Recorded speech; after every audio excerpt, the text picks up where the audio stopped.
Hello guys. तो जैसे कि आप सभी मुझे कमेंट्स करके पूछ रहे थे कि मैम हम कैसे पोयम सुनाएं, how to recite a poem, और या फिर कविता को हम कैसे सुनाएं।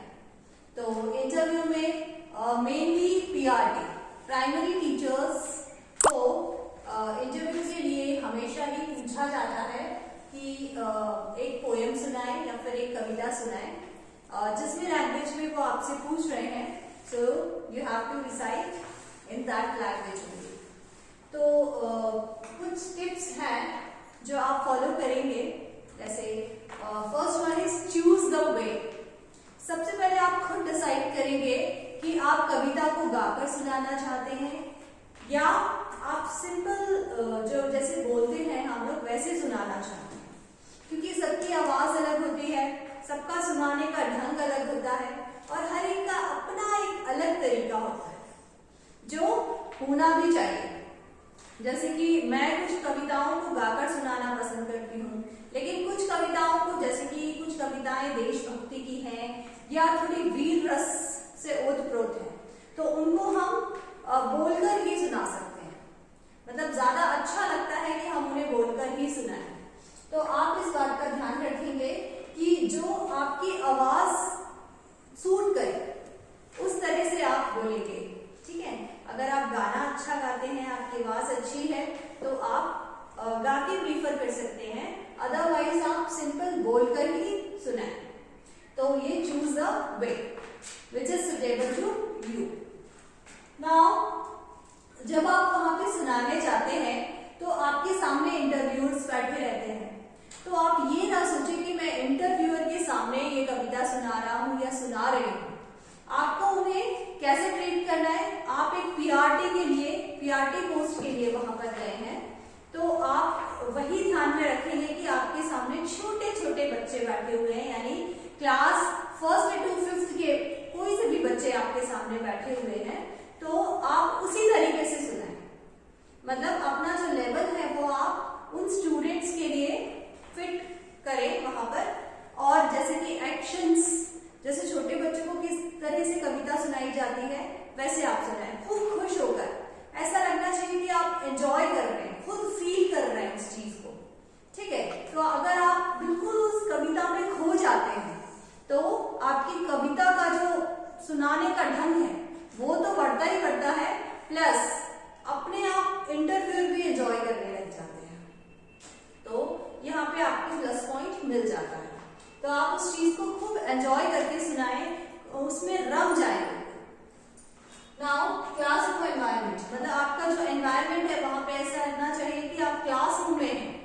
ठीक है, जैसे कि अगर वो लिखने को कहते हैं तो आप लिखें, कुछ डायग्राम्स भी बना दें साथ में। और जैसे कि जब आप पोयम सुनाएं तो कभी कभी आपसे वो पूछ लेते हैं इसका मोरल क्या है, या आप खुद भी बता सकते हैं अगर लास्ट में आप बताना चाहें कि ये कविता जो भी आप कविता सुना रहे हैं, पोयम रिसाइट कर रहे हैं, उसका कोई ना कोई मोरल या एम या उसमें कोई ना कोई टीचिंग्स जरूर होती है। ठीक है, तो हर पोयम को पहले आप जब भी लर्न करें तो उसको अच्छे से पढ़ लें, उसमें जितने भी वर्ड्स हैं उनको आप सर्च कर लें। अगर आपको मीनिंग नहीं पता है तो सबके मीनिंग्स आपको पता होने चाहिए। उसमें से क्या क्या क्वेश्चंस अराइज हो सकते हैं, देखिए यहाँ पे मैंने क्वेश्चंस भी डाला हुआ है, तो कुछ ना कुछ क्वेश्चंस अराइज हो सकते हैं या वो आपसे भी पूछ सकते हैं कि इस पोयम के बाद में आप क्या क्वेश्चंस बच्चों से कर सकते हैं। तो आप खुद के भी कुछ क्वेश्चंस प्रिपेयर माइंड में करके ले जाएं। ठीक है, और ये भी सोच लें कि इंटरव्यूअर हमसे क्या क्वेश्चन पूछ सकता है, तो उनके आंसर्स भी आपको आने चाहिए। ठीक है, तो इन सब चीजों का आप ख्याल रखें बेसिकली।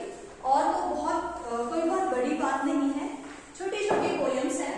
एनसीईआरटी की कोई भी आप पोयम्स 2 और 3 पोयम्स लर्न कर सकते हैं। तो आज हम स्टार्ट करेंगे क्लास 1 की पोयम है ये, इंग्लिश की बुक का नाम है मैरीगोल्ड।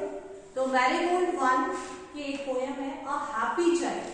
सबसे पहली poem, first poem of the book a happy child. तो बच्चा जो है वो खुश है, हैप्पी चाइल्ड मतलब एक खुश बच्चे के बारे में बताया है कि वो कैसे एक पोयम के थ्रू अपने बारे में बताता है। तो देखिए इसका बोल सकते हैं, कैसे गा सकते हैं। देखिए ध्यान से, आप यहाँ पे वर्डिंग्स भी लिखी हुई है। My house is red, a little house. My house is red, a little house.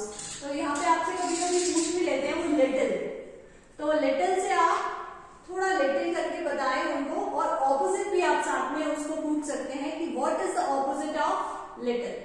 ये सब क्वेश्चंस तो खैर लास्ट में राइज होंगे, अभी हम सिर्फ गाएंगे, ठीक है। My house is red, a little house. A happy child am I.